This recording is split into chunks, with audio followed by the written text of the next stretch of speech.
চেকটা দেওয়া হচ্ছে সেই সূত্রে মাথায় রেখে দিতে হবে আগামী যে লোকসভার ভোট প্রত্যেকের মাথায় রেখে দিতে হবে। চেকটা দিচ্ছি আমরা, ভোটটা আমাদের দিতে হবে, এটা প্রত্যেকের যেন মাথায় থাকে। পরিষ্কার ভাবে বলে দিচ্ছি, না হলে আগামী দিনে আজকের এই জেরক্স কপি নিচ্ছি, আগামী দিনে চেক দেওয়ার সময় অরিজিনাল কপি কেটে নেবো। আইডেন্টি কার্ড, মৃত্যুর পরে যে 2 লক্ষ টাকা পাওয়ার কথা, এটা একটাই যেটা জেরক্স কপিটা দেওয়া হচ্ছে। মৃত্যুর পরে যে 2 লক্ষ টাকা পাওয়ার কথা, সেই 2 লক্ষ টাকা কিন্তু আর পাবে না, খেয়াল থাকে জানো। তাহলে ভোটটা আমাদের দিতে হবে। আমাদের ক্যান্ডিডেট তোমরা প্রত্যেকেই জানো, মিনি চক্রবর্তী, তাকে জোড়া ফুল চিহ্নে সাথ দিতে হবে। এখানে আমার পঞ্চায়েত জীবিত মিটিং আছে, আমাদের এখানে অফিসি রেডিও সাহেব থেকে শুরু করে অফিসির বিভিন্ন স্তরের মানে অফিসাররা আছে। তা সত্ত্বেও আমি বলে দিচ্ছি পরিষ্কার ভাবে, আর আমি চাঁচাতলা ভাষায় কথা বলি, প্রত্যেকেই জানে কম বেশি, এটা প্রত্যেকের যেন মাথায় থাকে। চেক দিচ্ছি আমরা, ভোটটা যেন আমাদের হাতে আসে, প্রত্যেকের যেন খেয়াল থাকে। দিদি কথা দিচ্ছে, দিদির কথা মতন আমরা চেকটা অন্যান্য অঞ্চলে বিলি হয়ে গেছে, আমাদের অঞ্চলে এই লাস্টে বিলি হচ্ছে, প্রায় অঞ্চলে চেক বিলি হয়ে গেছে, আমাদের অঞ্চলে লাস্টে চেকটা বিলি হচ্ছে। সেই সূত্রে প্রত্যেকের যেন মাথায় থাকে।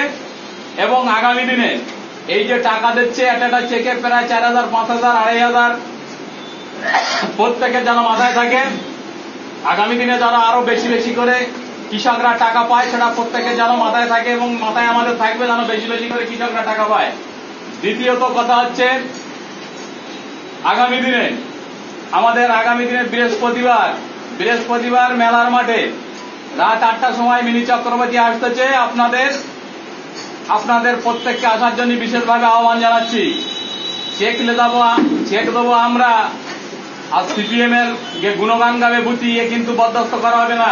পরিষ্কার ভাবে বলে দিচ্ছি। ওই আইডেন্টি কার্ডের জেরক্স কপিটা দেখে একটু, এই যে আইডেন্টি কার্ড, এই যে আইডেন্টি কার্ডের জেরক্স কপি দেওয়া হচ্ছে, সামনে চেক দেওয়ার সময় কিন্তু অরিজিনাল দেবো আমি।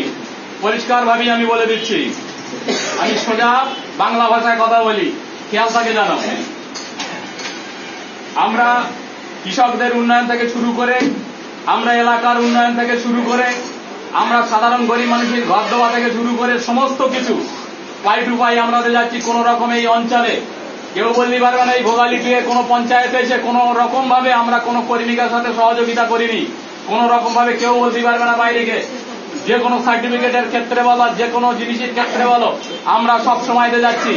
আমরা মোটামুটি মাথায় রেখে দিতে হবে, আগামী পঞ্চায়েত আমরা যেমন বিনা প্রতিদ্বন্দ্বিতায়, বিনা ওয়াকওভারে আমরা পঞ্চায়েত জিতেছি। আবার আমরা যদি লোকসভার ভোট না হতো, এটা যদি তোমার এই বিধানসভার ভোট হতো, আমরা প্রার্থী উইডো করে নিতুম। শুধু এটা লোকসভার ভোট বলে 7টা থানা মিলে লোকসভার ভোট, যার জন্য আমরা কিছু বলতে পারিনি। না হলে যদি বিধানসভার ভোট হতো, আমরা ক্যান্ডিডেট উইডো করে নিতুম। দ্বিতীয়ত কথা হচ্ছে, প্রত্যেকের মাথায় রেখে দিতে হবে, পঞ্চায়েত ভোটে যেভাবে তোমরা সহযোগিতা করেছ, আমাদের বিরুদ্ধে কোন রকম ক্যান্ডিডেট খাড়া হয়নি। আমরা চাচ্ছি আগামী লোকসভার ভোটে বুথির ভিতরে যেন কোন রকম ভাবে এজেন্ট না বসে, প্রত্যেকের যেন মাথায় থাকে। এটা প্রত্যেকের কাছে আমি অনুরোধ করতেছি।